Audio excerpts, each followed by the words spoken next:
Good morning, everyone, and welcome to Monday Collective Worship.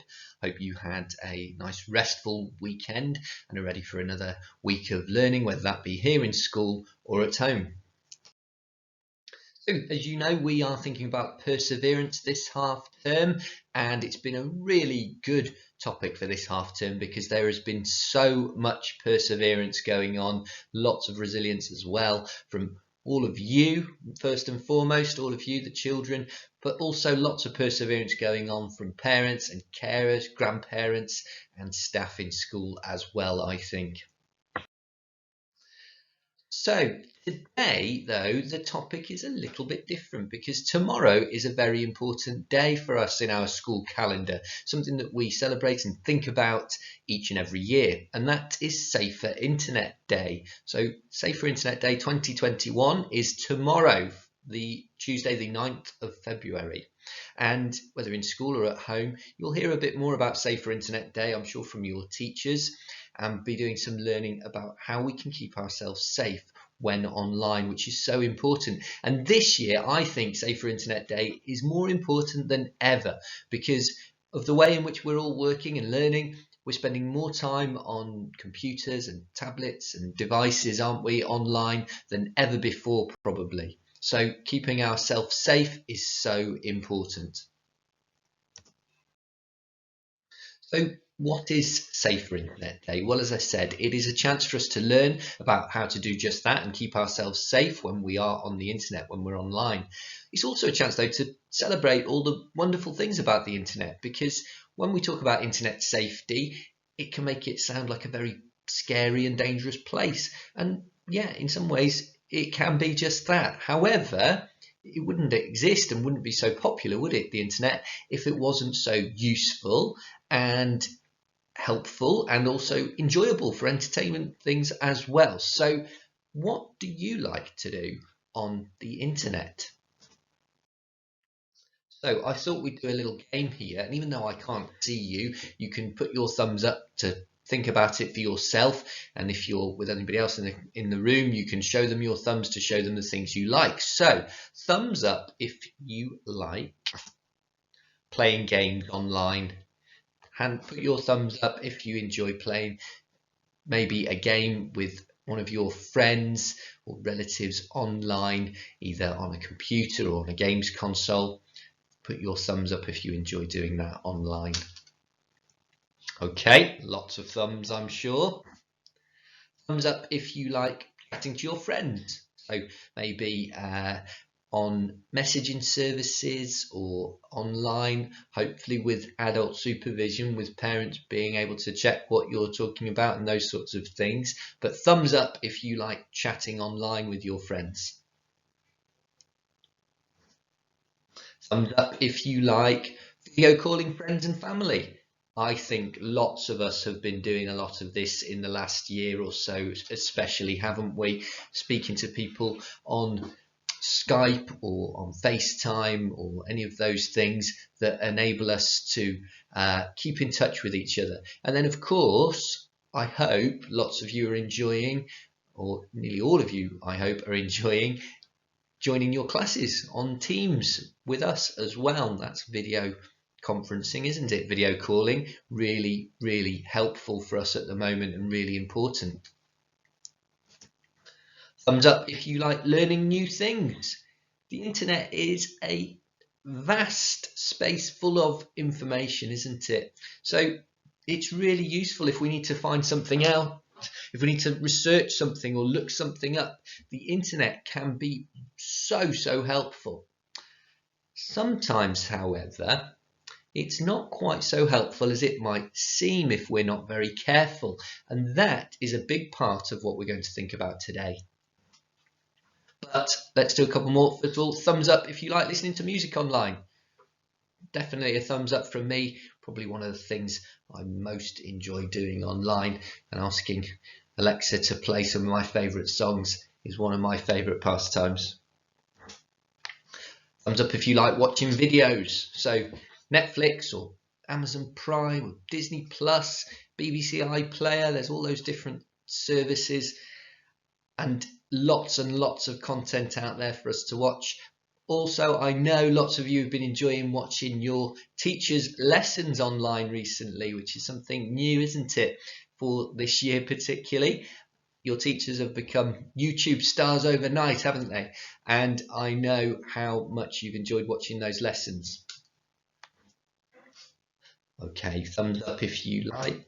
Was a really useful game to find out about the things that you do on the internet and you enjoy doing on the internet. But I want to go back to that one about finding out information online, because it's true, the internet is brilliant for that. It's really helpful for research and finding things out. However, sometimes it might not be as useful as we first thought, because sometimes we have to question whether or not what we're reading is correct and factual and accurate.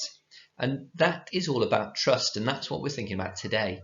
We're thinking about trust online. So what is trust? And as it says there, this is a time to talk. If you're watching this by yourself, however, you can have a little think, maybe go and find somebody to ask if you're not sure.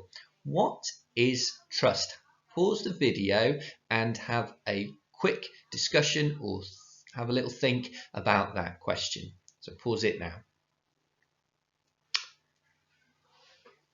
All right then, I hope you had a good talk about trust or a good think about trust. Well, trust is being able to believe in what we see or what we hear. It's being able to believe someone or something.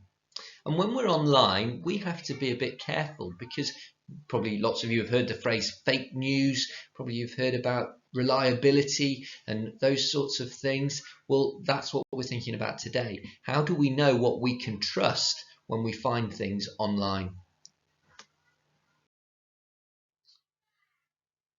First of all, do you think we can trust everything we see online? Well, I hope you know that actually, no, we can't.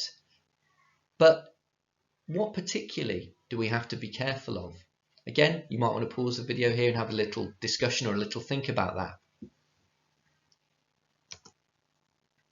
So, can we think of any examples then of things that we need to be careful of and think about? I'm going to share some examples with you now. We're going to play a game for me to do that, and it's called Trust It or Check It. So, can we just trust something without even thinking about it, or do we need to check it and maybe question it a little bit first? Let's have a little look at what I mean.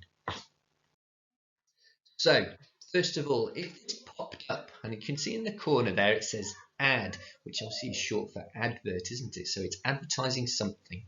And it says, click to play now. Invade planets, build empires, rule the stars. Looks very exciting, doesn't it? It looks like a fun game to play. But should we trust it and just click straight away to play? Or should we check it first? What do we think? Again, on each one of these, you want to pause it, have a think, have a discussion, and then share your answers with each other at home or in your classrooms. Okay. Well, I think this is definitely one where we need to check it. If it's an advertisement, it might be trying to sell you something. You have to be careful as well with things that pop up, because pop-ups, sometimes they might have viruses that could damage your computer. You have to be really careful and mindful of things like that, but you shouldn't just click on anything that's popped up in front of you. Unless you've gone looking for something, you don't know where it's come from or whether or not it's trustworthy. So if you wanted to play that game, you might be better with maybe a help from an adult going and searching for it and looking for it yourself, rather than clicking on something that's popped up in front of you. And how would it make you feel if that popped up on your computer? You don't need to tell somebody, but just think about that, how that might make you feel. Okay, let's have a look at another example. What if you got a message or an email that read like this? Today is Friday the 13th. I know it's not. Unlucky for some. Let's turn this into a good day. Send this message to 5 friends to get good luck all weekend. Don't ignore it, or you'll be cursed with bad luck for 10 years. Don't break the chain. Should we trust it or check it? Okay, I'm going to assume now that you're pausing the video to have a little think and a little discussion on each one, or that you just got it in your head straight away. This definitely is a check it, and almost actually you almost don't need to check it, because you could almost, if you ask me, ignore it straight away. You know that this, I hope, is not going to be something trustworthy, and it's definitely not going to be something that's true, is it? And that's why it's not trustworthy. It's not going to be true that you'll have 10 years of bad luck if you don't send it on. It's what's called chain mail, or a chain letter, they used to be called, and they are quite worrying sometimes to people when they receive them. So if we think on the feelings checker again about how this might make you feel, this might make you feel confused, and it might make you feel worried as well, but it shouldn't. Tell a grown-up, speak to a trusted adult about it, and then ideally delete it, and depending on where it's come from, you could possibly block the sender as well. Okay, what about this one? If you saw this news headline, scientists reveal plan to build giant freezer to prevent global warming. Trust it or check it? Well, I think this is one of those that we talked about earlier, that might be potentially fake news, maybe something that definitely needs checking. It's probably a joke, isn't it? It sounds like it's supposed to be. And that's the trouble when we read things online. You can't always hear the tone, so you might not realize that something's supposed to be funny when it's actually not, or you might believe something that is supposed to be a joke. So definitely a check it. If it sounds too strange to be true, definitely a check it. And if you didn't, and then you shared this with somebody, think about how you might feel then, because you might have then shared something that wasn't true, and maybe not meant to, but accidentally misled somebody else. Last one now, for trust it or check it. Let's have a look if this popped up. Everyone's a winner. Enter your email and click spin to find out which prize you've won. Click to spin. Trust it? No, I hope not. I think this is clearly one that we've got to check it, or again, potentially just ignore altogether. It says it's asking for personal information. First of all, your email address. We know we should never share that online. I hope you've remembered that from all your internet safety lessons in computing and PSHE. Also, if something sounds too good to be true, it probably is. I'm not sure that there are many people going around giving away free cars or money or iPhones or luxury holidays, so for nothing and for no reason, even for a competition you haven't entered in the first place. So we have to be really careful of things like this. Again, it's those pop-ups that we shouldn't click on, sorry. So how would it make you feel if you saw this? Well, I hope it wouldn't worry you too much, but again, tell a grown-up if you're worried or concerned about it, and definitely don't go and trust something like that without questioning it or thinking about it. And definitely don't share personal details and information online. Time for one more then. Crazy skills, amazing trick shots, first time. Trust it or check it? Well, it probably depends on this one, doesn't it, of what the content of the video was. If the person in the video was doing something that looked impossible, then probably it's a check it, isn't it? It probably would be impossible, because people can edit videos, can't they, to make them look like they're doing something that they actually hadn't. But possibly it might be something real, you don't know. But again, that's why it's important that we check. And how would this one make you feel? We share that and talk about it. Okay. Well done, everyone. I think you're getting the idea that we need to check pretty much everything we see, don't we, online. However, there are certain sources that are reliable and that can be trusted, and we have to develop and learn which ones they are. So what should you do? Well, you need to become internet detectives. You need to question things that you see and hear on the internet. You need to check maybe somewhere else online and see if that the two things match or the three things match up. Check offline as well. If something's in a book recorded, you know it's probably going to be a more reliable source of information. And finally, ask for help. Speak to a trusted grown-up, to an adult, to check with them. And then looking at the feelings up on the board, on the feelings chart there, what can you do? Well, I think we've already said it. It's really important to talk. If you see something online you're not sure about, or you're worried about, or makes you question, speak to an adult, speak to a grown-up.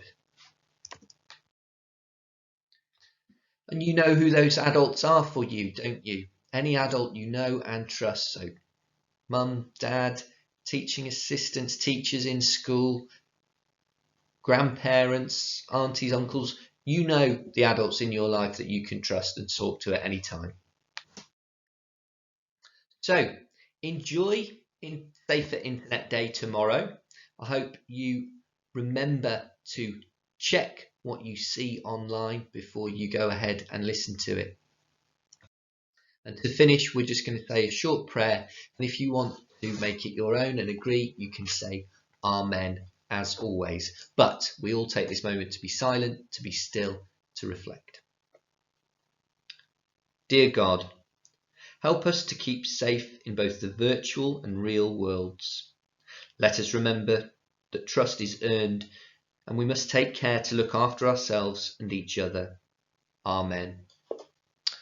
Okay, thank you everyone. As I said, have a lovely Safer Internet Day tomorrow. Enjoy the final week before half term. Nice restful week ahead next week. And have a lovely rest of the day today. And I'll speak to you all very soon. Bye-bye.